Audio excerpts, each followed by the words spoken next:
the reality of heaven and yes, and hell. Heaven and hell, or azab in general? Everything concerning heaven and hell, adab and naim, and what is the reality of them. Yes, sir. You know, normally people understand the Jahannam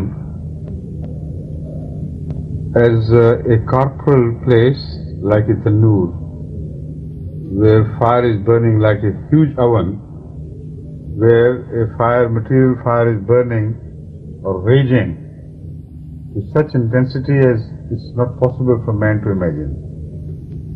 And the sinful people will be thrust into that, thrown. And they will start burning together with coal, coke and wood, fire and this. And yet their skins will not burn.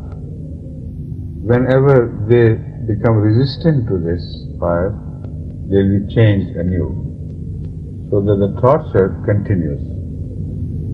And they will drink there the washing of the wounds.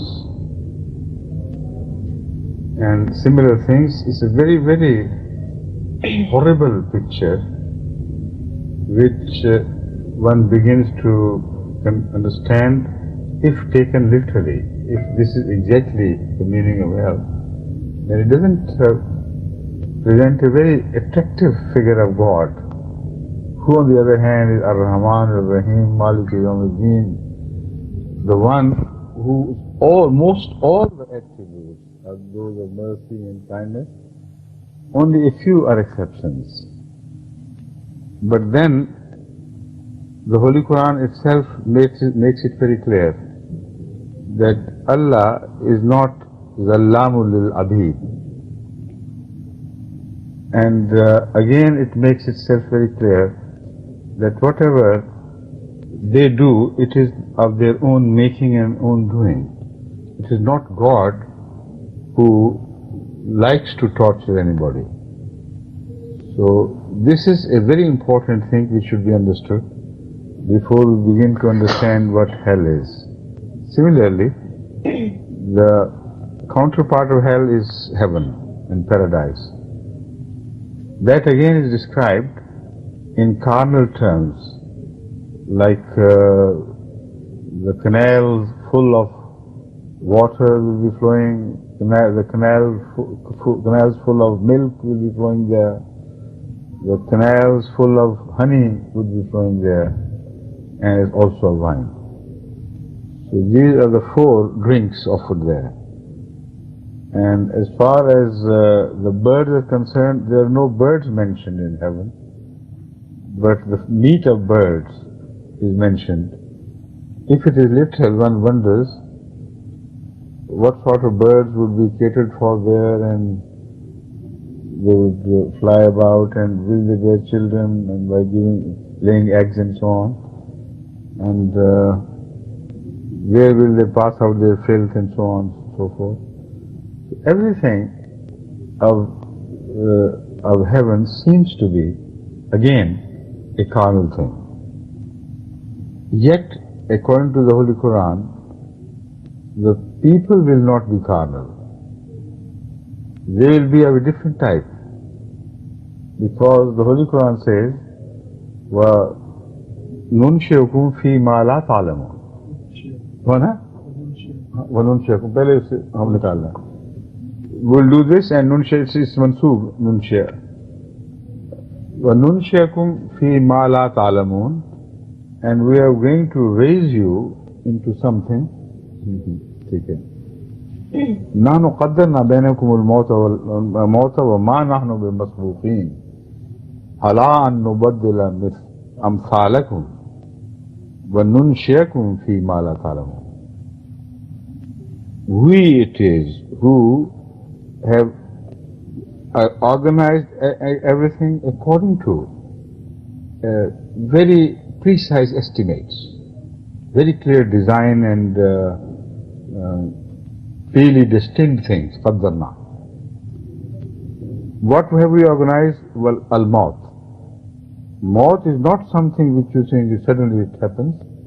It is a well-designed thing for life to take a different flight from this earth to another place.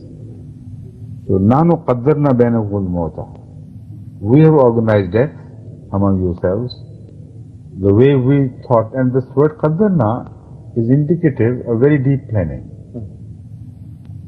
وَمَا نَحْنُ بِمَسْبُوقِينَ.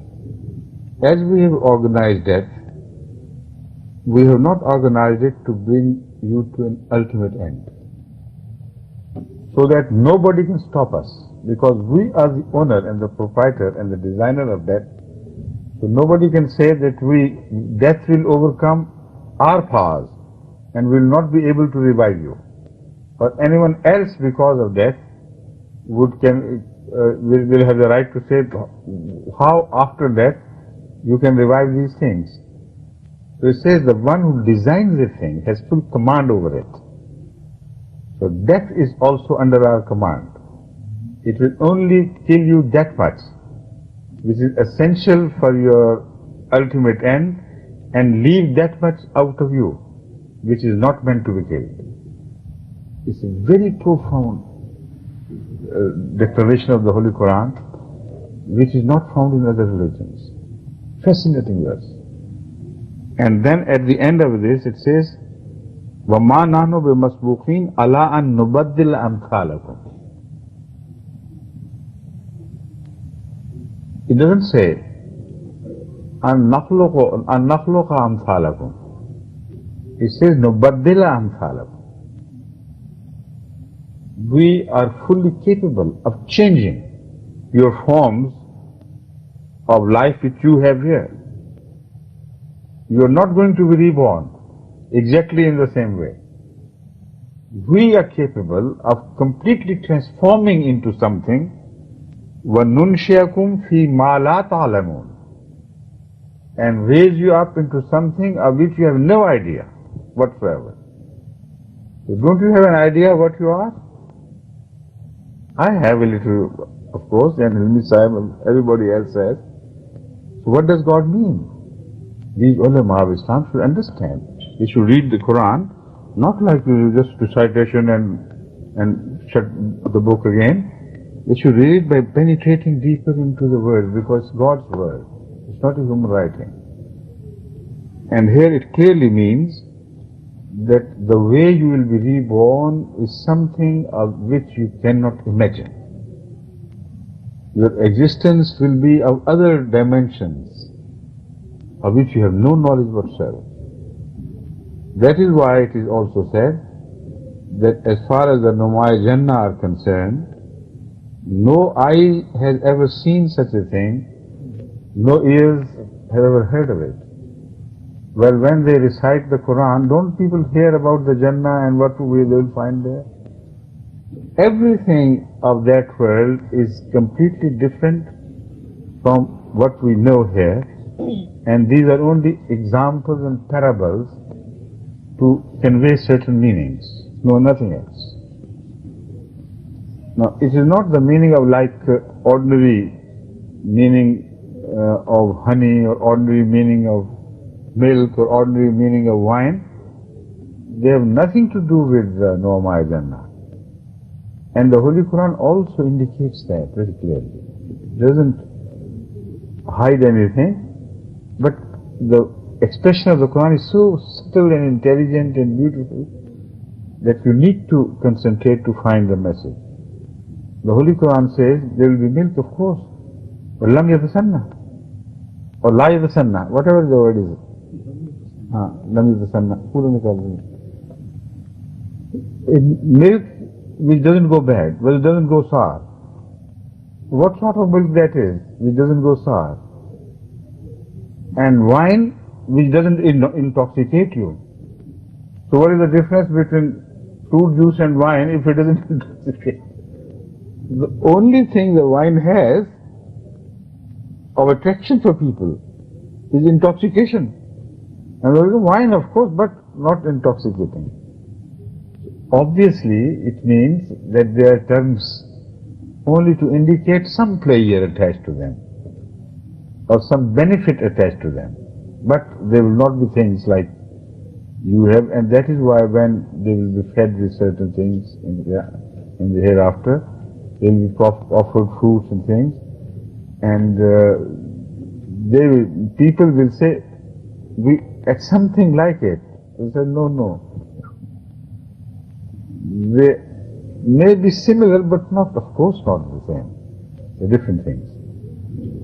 So everything there about our person will be different.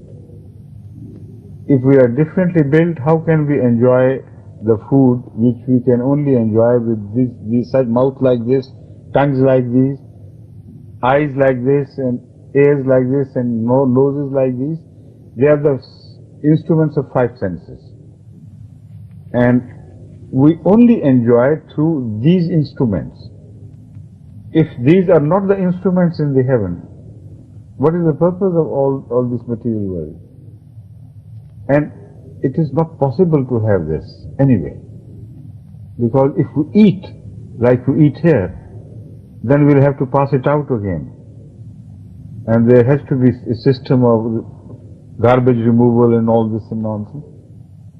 Not at all. Jannat is not something like that. Similarly, if we are spiritual, and as we can prove from the Holy Quran, it will be the spiritual form or something. How can spirit burn in hell? The spirit can't be burnt because it has different dimensions. So that must be understood clearly. مثل الجنة التي وعد المتقون فيها أنهار من ماء غير آسن وأنهار من لبن لم يتغير طعمه. وأنهار من خمر لذة للشاربين وأنهار من عسل مصفى.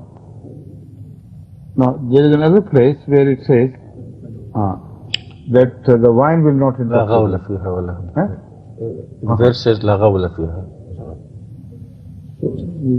There are signs everywhere that man will not be of the same shape, the same form. It will not be material. It will be something else, which in the form in which man will be raised, we here on earth do not know. That is one thing certain. And we know our forms. It has to be something else, which means dimensions are different. You know, like angels, they have different forms, we don't know them. And their food is different too. So, in the light of all this, Hazrat Masih Maud has done a wonderful service to Islam by enlightening us about the meaning of both these things. Hazrat Masih Maud told us that Jahannam is also prepared by man for himself, and Jannah is also prepared by man himself, and they can coexist and yet be separate. Like the Holy Quran says, Arduha samawatu wal ard. The Jannah's dimensions will be the entire universe. When the Holy Quran said this, somebody inquired from Hazrat Muhammad Rasulullah, where will be Jahannam then? If the whole universe is covered by Jannah, where on earth would Jahannam be? Hazrat Sallallahu Alaihi Wasallam told them that it would be the same place. But you don't have the shuur to understand these things. Obviously, fire and cool shades can't go together. So this means God is talking of different types of fires and different types of cool shades, and the life forms there will be completely differently designed. And apparently they would share the same space, but the dimensions will be different. So Jahannam in the same place means it will not be of the same dimensions as Jannah would be. and they could coexist yet would not cross each other's path. The people of Jannah will be completely unaware of the Jahannam raging in the same apparent space. Now this can happen only if the substance we are talking about, it could be the same, but it is so rarefied that the rarefied form can go through the denser substance without even making the denser substance to realize that something is passing through me. Now, we have dense bodies, right? And the spirit we have is not dense. It occupies the body without our ever realizing where it is. You know, we know it only because it gives us command and consciousness. Otherwise, you don't know. But apart from that, that is a very different, very highly rarefied thing. But let's talk of waves. Waves are a form of energy.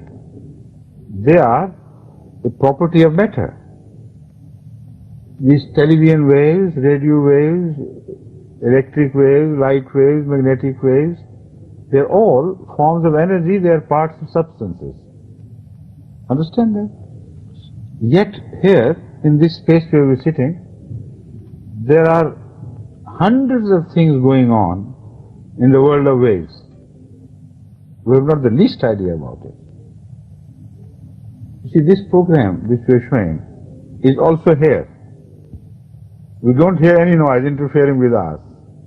We don't hear any echoes. While the echoes are already filling the whole of the universe, the whole of the earth, globe of the earth, because this MTA television system is a global system. The waves which carry these pictures, sound, whatever we're doing, are carried across the whole of the globe. And we are talking, we don't know that this is here. But if you have the right sort of machine, a television, then a dish antenna, you will suddenly begin to see yourself as you talk and as you look, it will appear on the television. Then here, on the same space, the people are different programs from all over the world, hundreds of them, can be detected. There's singing going on, there's dancing, there's dirty talk, murders being staged, dramas being played, poetry being read, lectures being delivered. All of that is here, in the same space. Can you feel it? Can you put your hand and see or something? Nothing. While this belongs, this wave system, this wave system or this energy form belongs to the same dimensions as we have, same 4 dimensions, right? Time, space, and what else? Space is 3 dimensions and time. Space is 3 dimensions and time is the 4th. That's right. Space like this, 2 planes, yes. And third plane it is left like this. Yes. Space has 3 planes. This is a plane, all spread over. This is again a plane. And the third plane is from here to there, in like this, in this direction. And time is the 4th dimension. So the things we don't know and cannot know directly, which do not interfere with us, belong to the same 4 dimensions. But the scientists have worked out so far, mathematically, more than 14 dimensions, which are mathematically possible, but which you cannot conceive. So, if the dimensions change in the hereafter, and the hell belongs to other dimension and the heaven belongs to another dimension, they can never cross their path. Impossible. So these are the things the Holy Quran is talking about. 1400 years ago, the Holy Prophet of Islam sallallahu alaihi wasallam was definitely told by Allah that hell and heaven would remain within the same dimensions and will not cross, not within the same space, but will not cross each other's path. That means their dimensions are different. So if our dimensions are different, how can we conceive a carnal hell and a carnal heaven giving us torture or providing us pleasure? Because spirits can't enjoy water or honey or anything else. Then they should understand this. This is no heaven to be confined in a place with only running water and wine and milk and honey. Won't you be bored to death? What hellish heaven that would be, if it is carnal. It is not carnal. These four things convey messages. Honey has its own curative powers. It indicates health, sweetness and health, and the best of things. Honey is the nectar of whatever vegetative kingdom produces, whatever is produced through vegetation. Honey is the very best essence of that. It is only that meaning that whatever God will have for you, the very best of that will be provided to you and constantly, without ending. And milk is a complete diet. And water is the source of life. See? And wine indicates extra pleasure over and above food. So these are four central messages to man, that in some form you will find these things, but that form is not known to you. We are just making an example. Masalul Jannah. It's not the Jannah itself. And because you are afraid of fire and you know it burns and hurts, so we are giving you some examples of fire, but the torture could be a different type of spiritual experience, which sometimes is so strong and so punishing that people who go through torture in this world, mental tortures I mean, they become mad, they commit suicide. To burn in that hell is no pleasure at all, I mean no easy experience. It can exceed other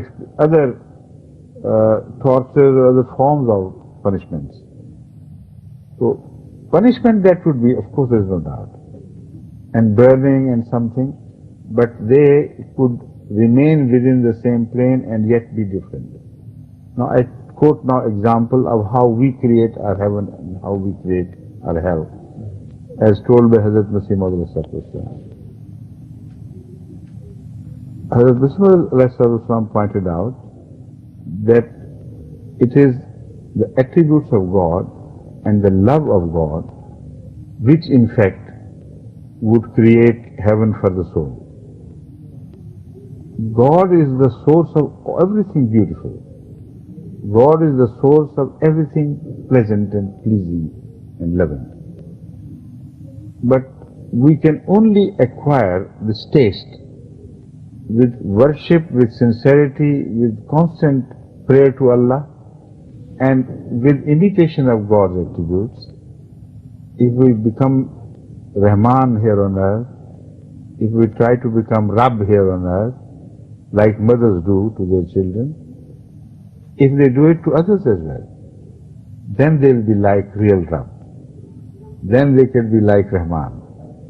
And if you begin to do it entirely for the sake of Allah, not for your own personal aggrandizement or show, then you begin to draw a pleasure out of being kind to others. You don't draw pleasure by receiving anything. You feel very bad inside, if somebody shows favor to you. But when you show favor to others, then you have a divine pleasure out of that. And that is what sustains the prophets here on earth. Despite the enmities, hostilities from all others, their response is that of kindness and love and consideration for them. So all this, when they do, it generates pleasure, which is spiritual pleasure. So once we train our souls to receive pleasures of this nature, out of love of God, we begin to love humanity. Out of love of God, we try to imitate Him here on earth. Still, this pleasure is a bit remote pleasure because we are still at a very long distance from God. And these godly things have not acquired any form for us.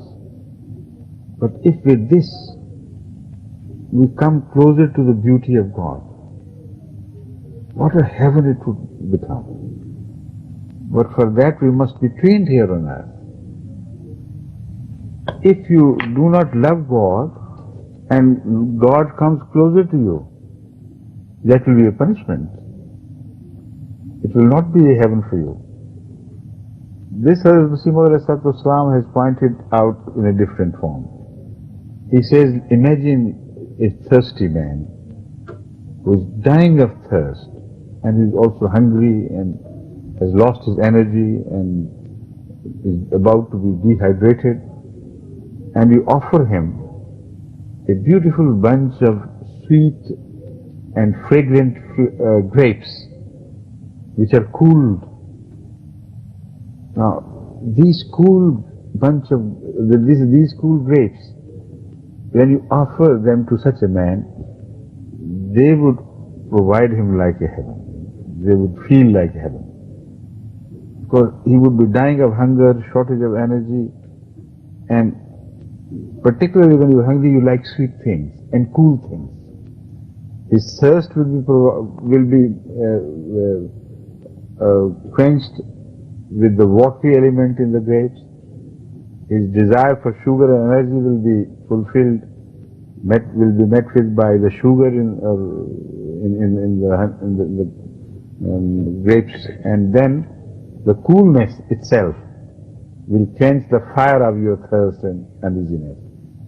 So this will be a heaven for the person. But if somebody again is very dry, he has always been dehydrated by vomiting and diarrhea, and feels so nauseated that even the thought of food makes him vomit.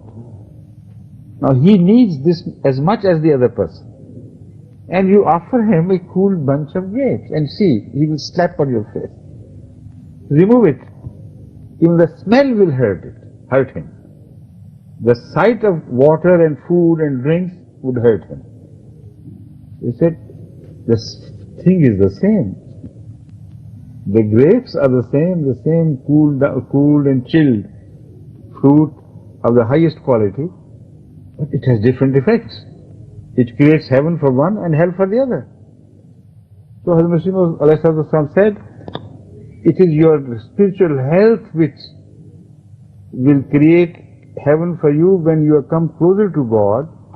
His attributes will provide your rizq. And that is the spiritual rizq which will keep you alive and which will give you an everlasting pleasure. It will take different forms.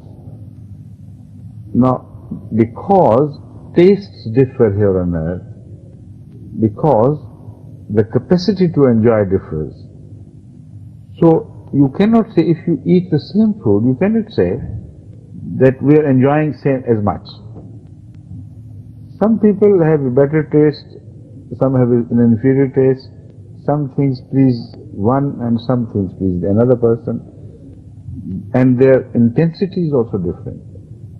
So those who are more pious, their heaven, even if they are there among us, would be a very elevated experience.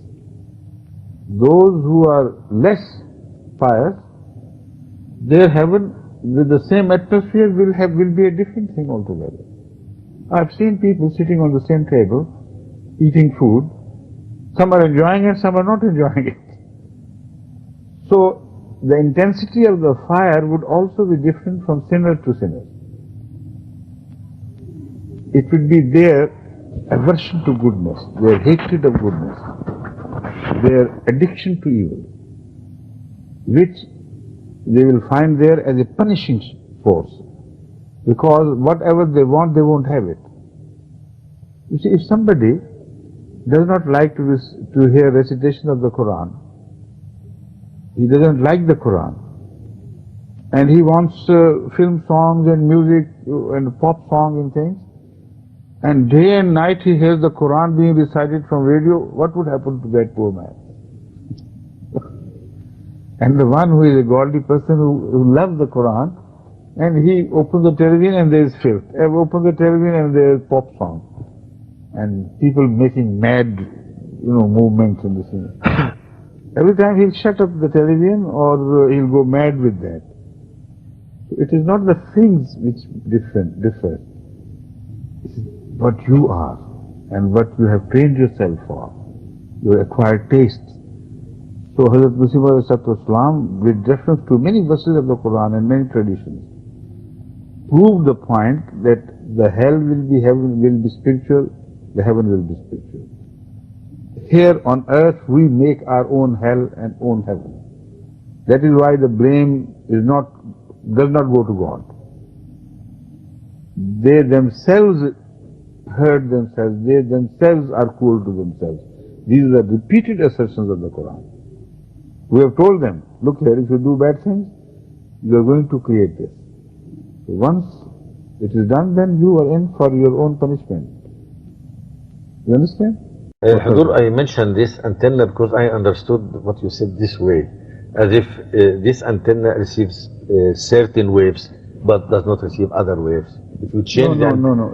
This it's only there. Yes. That you made a mistake. I was noting it, but now, I didn't want to interfere. If you change these things, then you prepare the antenna or to receive certain things. What I meant to say was that this job is full of hundreds of things and beyond which we don't understand. Yes.